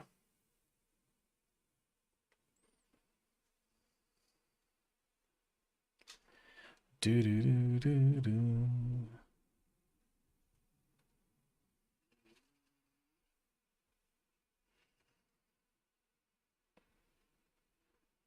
Oh yeah, you might be right. It might be the beta. Yeah, my bad.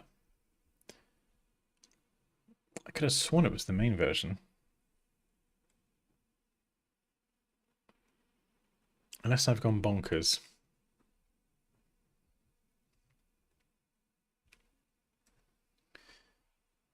Right, let's...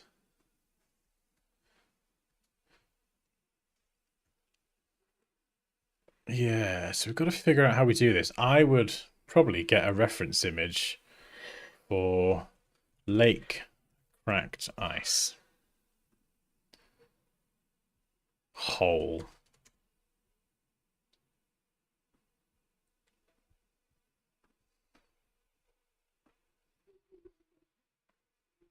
That's a good one.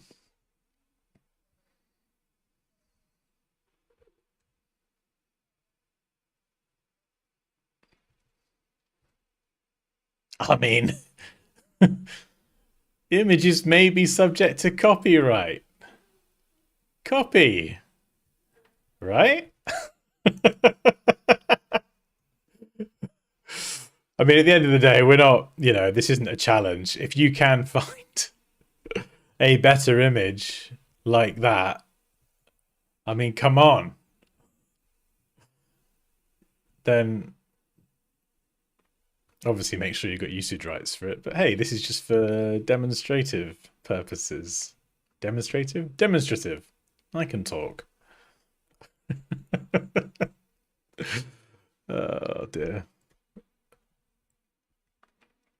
Like with this sort of photo manipulation stuff, there's like you can composite all sorts of difficult images together, and that's why I like the challenges we do for the competitions and stuff. But if you can find an image that is like a perfect crack and it fits the shape of exactly what you're trying to do, and Kerry, don't make any comment on the fact I just said perfect crack. It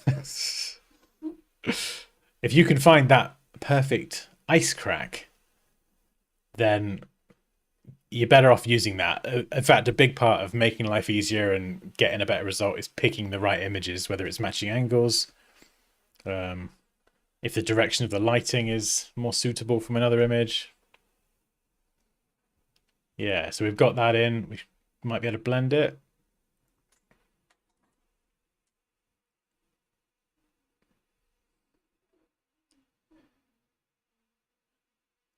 Let's try blend if.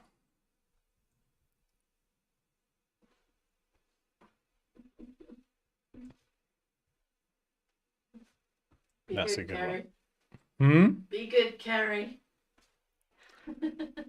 I know you too well, Kerry. I was like, he's going to say something. Right, so we've adjusted that there, and then let's drop our flow value nice and low. Hide all of this feathering around the edge.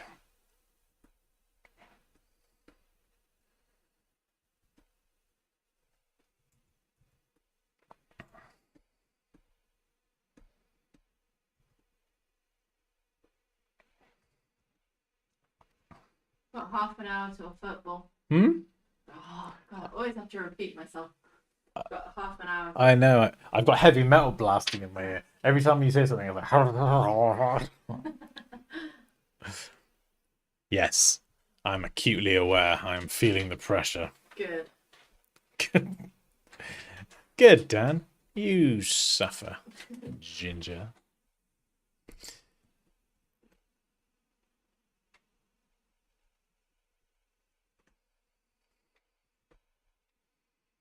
Yeah, so you can see just by picking a different image there, I've made my life a lot easier.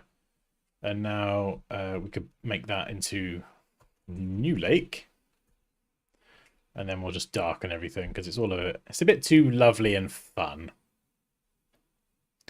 We need a bit more like despair and oh crap, we just crashed our rocket into a lake.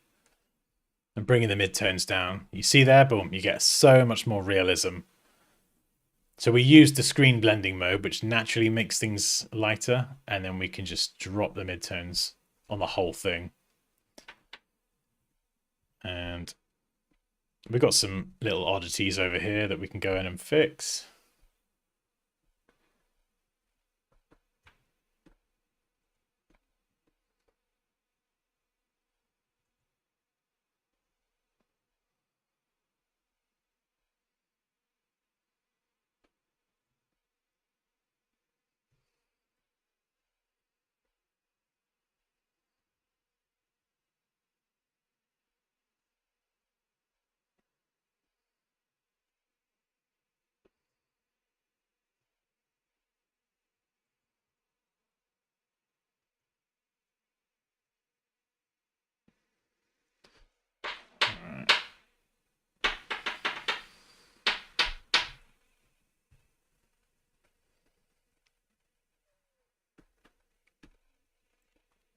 There we go. Let's just darken this here. Again, we're just adding in shadows around the cliffs where the light isn't reaching.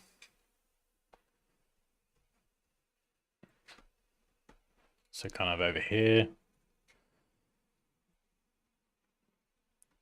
And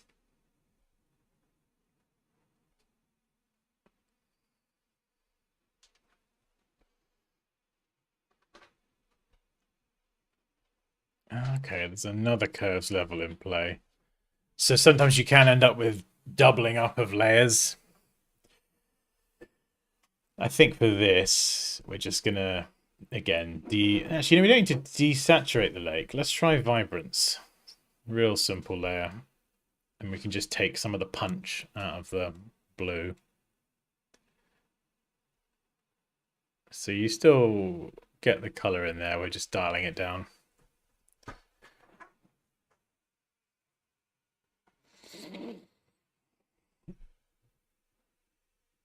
Hey, Schofield. Awesome. Thank you very much. Yeah, it's good fun. It's not often though I get to work on someone else's file though. So pick up. So I've literally just picked up Raquel's file today, and it was all very easy to understand actually because Raquel named her layers. If Raquel didn't name her layers, I would be. Raquel's just great. Hey, Raquel's great. She knows exactly what to do. she does. She's a professional. She is a professional, and she named her layers like a professional, which is very good. So it's very much appreciated. Right, we've got to get some snow in here. We've got to get some snow. I think Raquel did this already, but I'm going to add my own fog in. Just do it from scratch, and I'll show you the technique. So solid color, invert the colors, pick a 2% flow, soft brush, and we're going to do 2 rounds of this. We're going to do fog in the background and then fog in front. So we'll duplicate this. We'll start with the background. Got to send it all the way to the bottom. So what are we doing down? Above the penguins. Yeah, Moon's taking care of itself. So soft brush, 2% on the flow. And we're just going to brush in. So we're just going to do this randomly, just left to right, thin brushes, thick brushes, just like mist, bits of fog. We're going to over brush these areas here in the distance because they're extra foggy. Closer to the foreground, less so. It's brushy, brushy, brush. There we go. Drama. So, we've got to get the house in there as well. So we've got to move this up.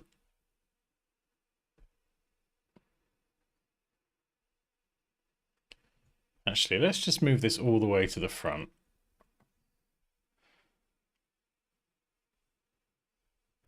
Okay, I don't want to affect Big Ben because I want to do that separately because it's the focal point. So I need to get, where's the car? Car, house, and the dinosaur. They need to go underneath that. So we're just reordering things. You see there? So the house is now being affected by the fog. So all of the environmental stuff, if I turn it off and on, you can see the difference. Drama. And then we're going to do a bit here. Probably just going to clip this to Big Ben.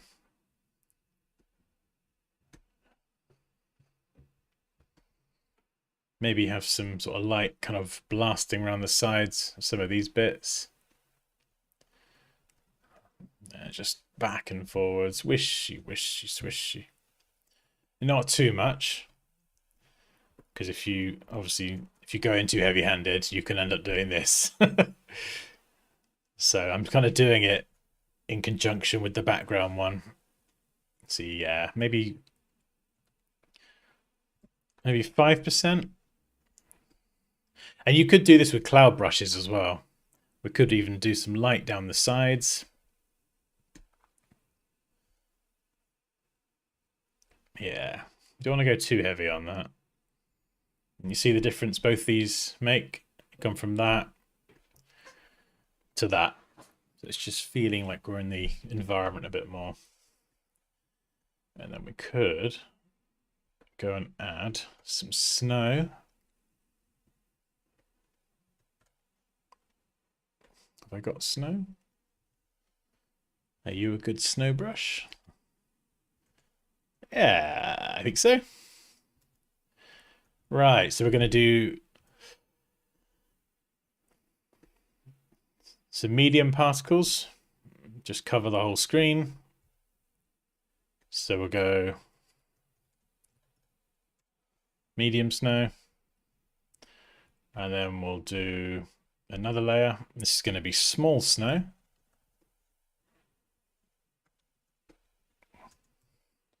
This is going to be more out this sort of level. So kind of further away from the camera. Just wishing backwards and forwards randomly. Some areas build it up a bit more.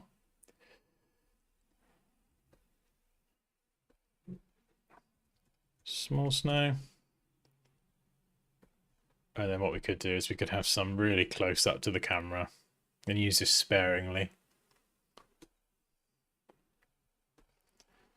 Try and pepper these in away from big, like, main elements. Unless you want something like that, and you maybe I'll just get rid of this big splodge here. But yeah, the rest is fine. We'll call that large snow. Turn it all on. And we've got snow at different depths. So we've got the large ones close to the camera, small ones further away, medium ones somewhere in the middle. You can turn all these layers off and on independently. So we could dial down the opacity of the close ones. In fact, we could drop them all to 50%. And you can see they still have a big impact on just making the whole thing feel more believable.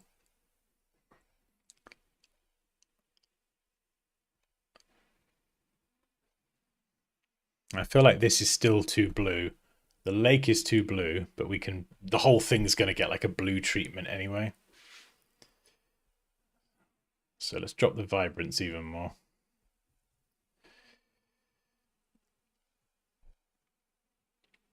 Particles. Yeah, we do have some splash stuff.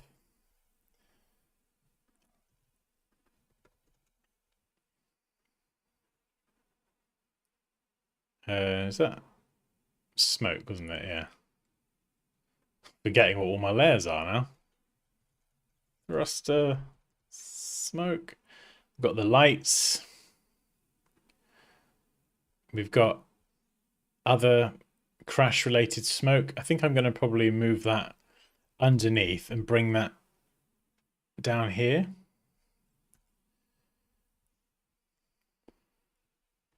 Splashes. These are kind of outdated now because I've changed the ice. So the splashes are good, but I'm going to have to... I'm just trying to grab like a main splash.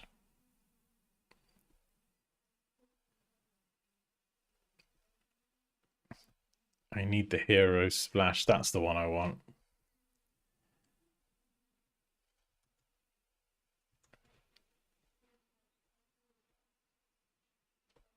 There you go.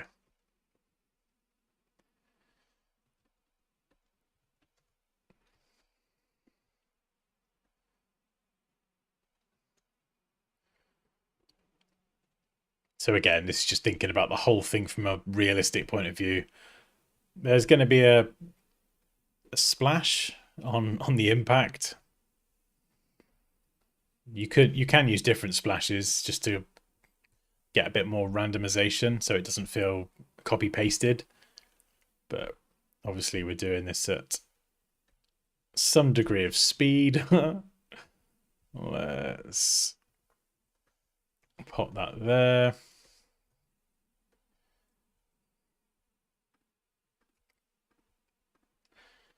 And yeah, we're going to follow around the ice a bit more. So again, we're not just having like a flat bottom.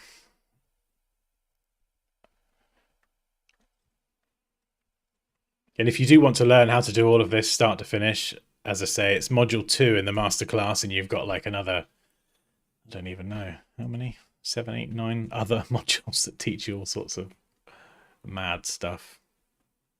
I think the best thing about it, if you are considering the masterclass, the best thing is that you'll have a go at it, and naturally you'll get a lot of stuff right, and then you will make various mistakes, or there'll be things that you can improve, and then that's where, you know, that support from me will come into play, because you can send what you've done to me, and, you know, there's a good chance that I'll be able to go, oh yeah, this is good, but improve this or work on this, and I can kind of point you in the direction on where to focus your efforts to kind of just tighten everything up. So what are you laughing at?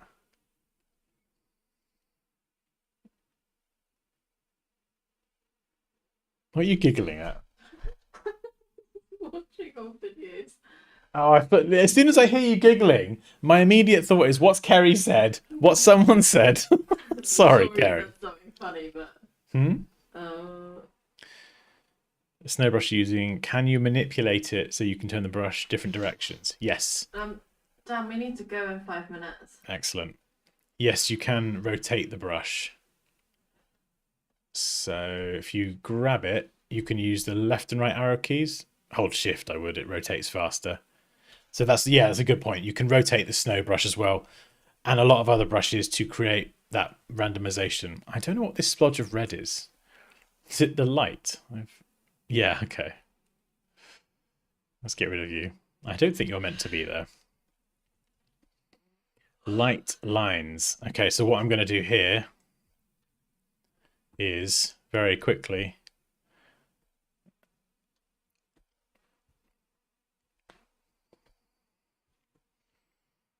do something slightly different.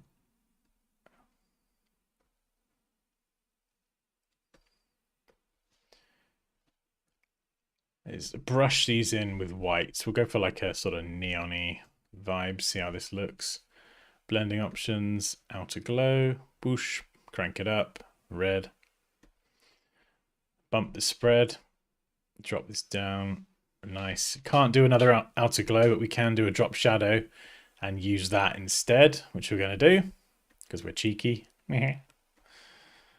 Distance down, spread up. Change that to... Let's have a look. Oh.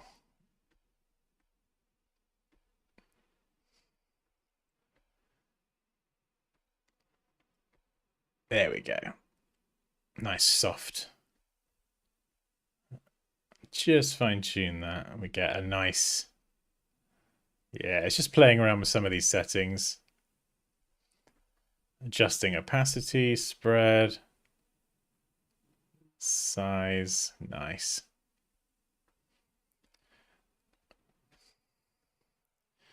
So you kind of get some more neon-y looking lines, and you could do that for the text as well.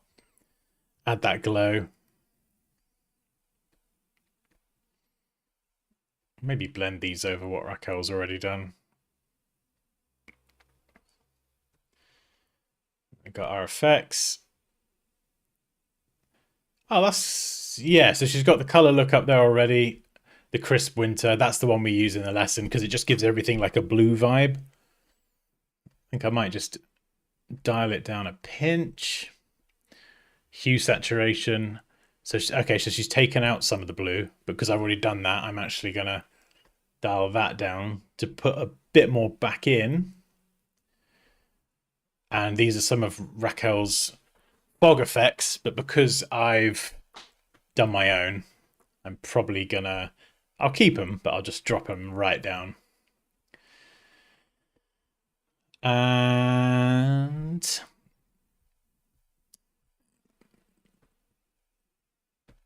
yeah, maybe the fog in the background just a little bit too much. Wherever it is. Is it that one? Yeah. So let's just drop that down. So again, we're just rebalancing. We're going backwards and forwards.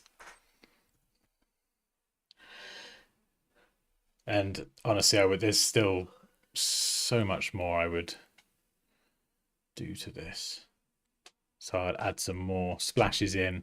I would add some splashes against the rocks.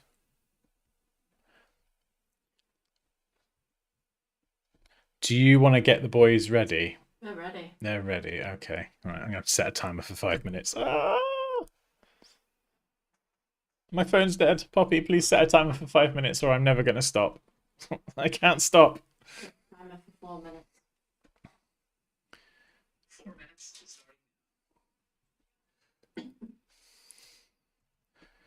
Okay, right.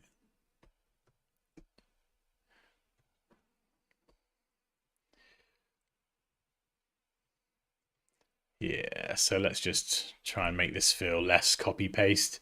Maybe we could drop the opacity a little bit. You've got to be careful doing it sometimes.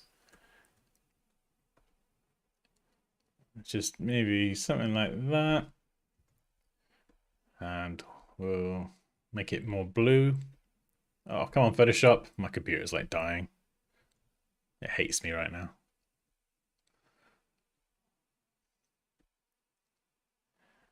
Oh, goodness me. What on earth is that?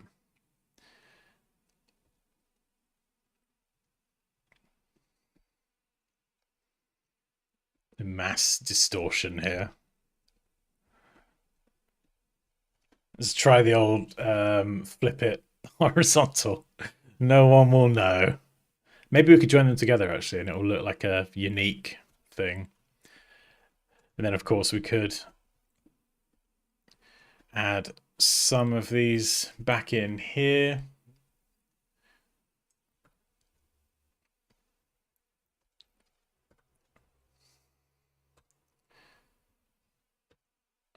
Yeah, just so it's like it does. That does make sense what Raquel's done. I'm going to ignore these for now. In fact, oh God, I want to do too much. Have I got any good splash brushes? Are these gonna...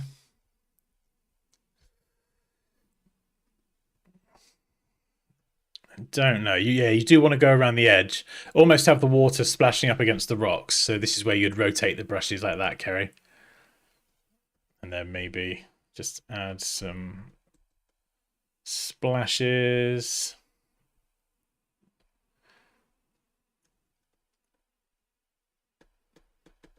I'm doing this now at 100 miles an hour because I got go.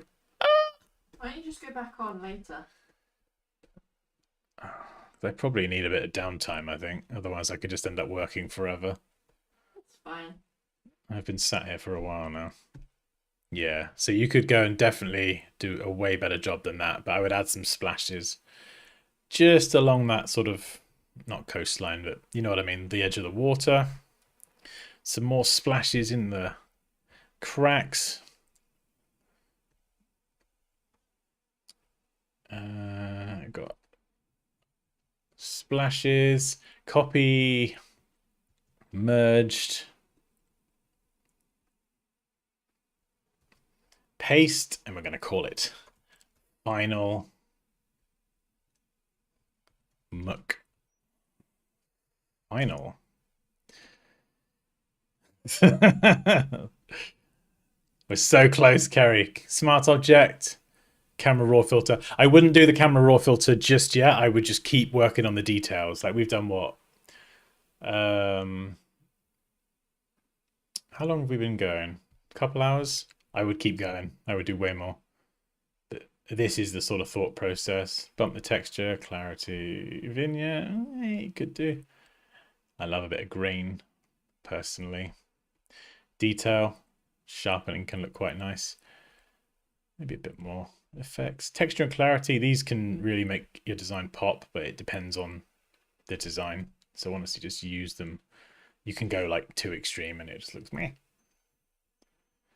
Timer. And then temperature, why not? Seeing as it's snowy, make it a bit colder. And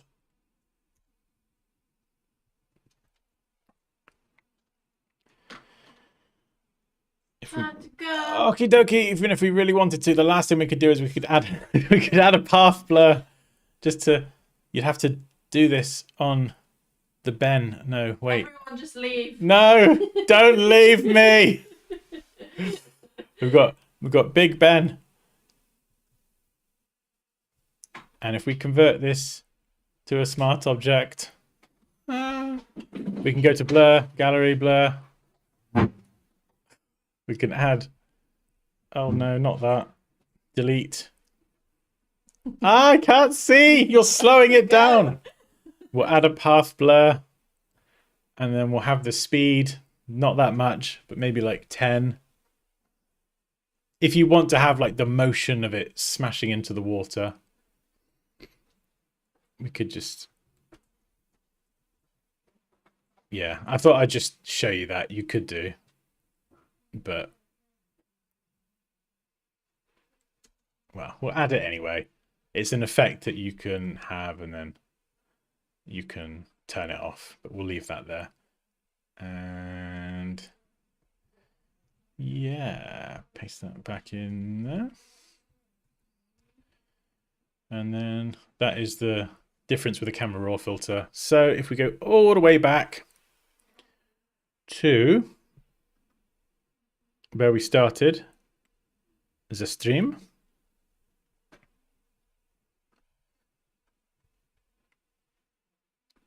So this is where we started, and Raquel got to the module before the last one, which is called Refining the Details. That lesson goes through some of the details, but obviously refine. This is where we started, and this is where we ended up from refining the details. So that's a couple of hours work for me doing it, and I've been doing this a long time. So it's just having that patience, refine. And if you've enrolled in the masterclass and you want to send me what you've done and you'd like some feedback, honestly, send it on over. So yeah, I'm pretty happy with that for 2 hours. I don't know what this... I don't know what this terrible masking is down there. Flippin' heck. What is that? I can't send that back with. Oh no, what layer is it? Oh, I'm in trouble. Oh, it's Big Ben. I knew I shouldn't have made you a smart object. I've ruined everything now. Let's convert you back to layers. It's not going to fix anything, is it?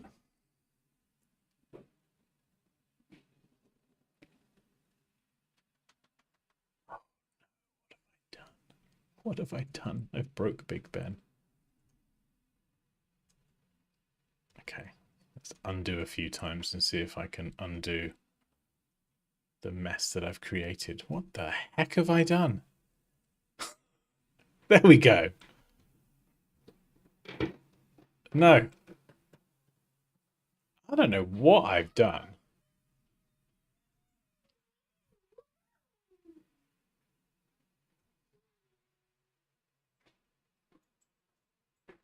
Yeah, there we go. Okay. I screwed something up. All right, bye. Oh no, I'm still in my pajamas. Oh, good Lord. So yeah, there's the before. There's the after now fixed. So if you do want to have a go at this yourself and just learn basically the best of what I can teach with Photoshop, there is a link to check out the course. This is module 2 as well. Oh, goodness me. Poppy's put a hex on you. Yeah, no, we do have to go. Right. Oh, that was good fun. So yeah, thank you for stopping by and joining me on this crazy Arctic adventure. Raquel, if you're watching this, hello. Hopefully this was helpful. And yeah, if you've already enrolled in the masterclass and you're working on this or you're going to be working on this, send me over what you've done because I would love to see it. Exciting. Right. Catch you later, guys. Bye. Ooh, we should run the trailer for the Ultimate Bundle. Why not? Ta-da!